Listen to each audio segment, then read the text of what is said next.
So in the middle of all of this media hype and hand-wringing over this issue, enter free marketeer Jonathan Hoenig, who says that a repeal will actually help, not hurt. Good to see you, my friend. What do you think of all the dust-up on this? Well, this is a real positive step. You know, the internet, Neil, it's not a free right. It's not a public utility. It was actually created by private companies, as the FCC commissioner alluded to, companies that have spent billions of dollars in not only creating it, but now maintaining it. And it's theirs to control in price. And what you will see is more innovation, more tiered options, as was alluded to, and it makes sense, Neil. I mean, why should Netflix, which uses, 33% of all internet traffic, pay the same as an individual who only uses a tiny bit? So this is a step forward, not only for property rights, but you're going to see more innovation for the consumer and ultimately lower prices as well. You've heard the argument that doing this now means Netflix's role as a dominant player is assured. It cries crocodile tears, saying that it feels for smaller upstart players, even though it can well afford whatever excess fees it might face as a result. But what do you think of all that?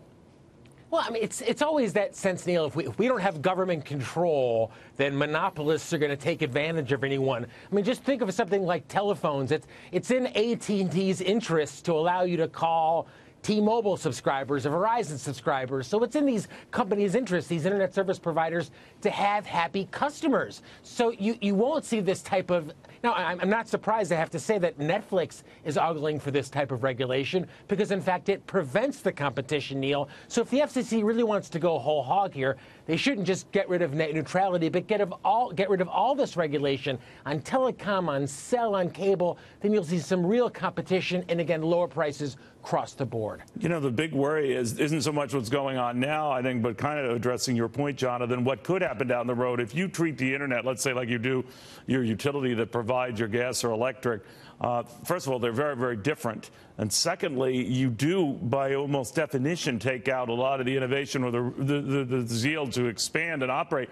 And we've seen in the last 2 years these big companies cutting down and cutting back, some cases dramatically, on their internet infrastructure.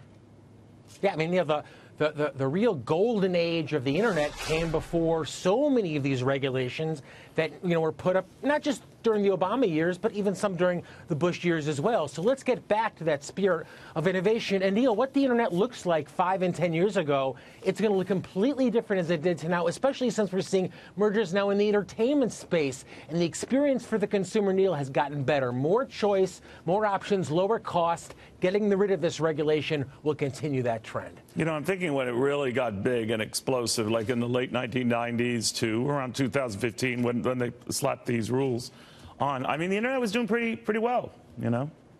Yeah. I mean, as you said, I mean, so much of the innovation occurred before the rules.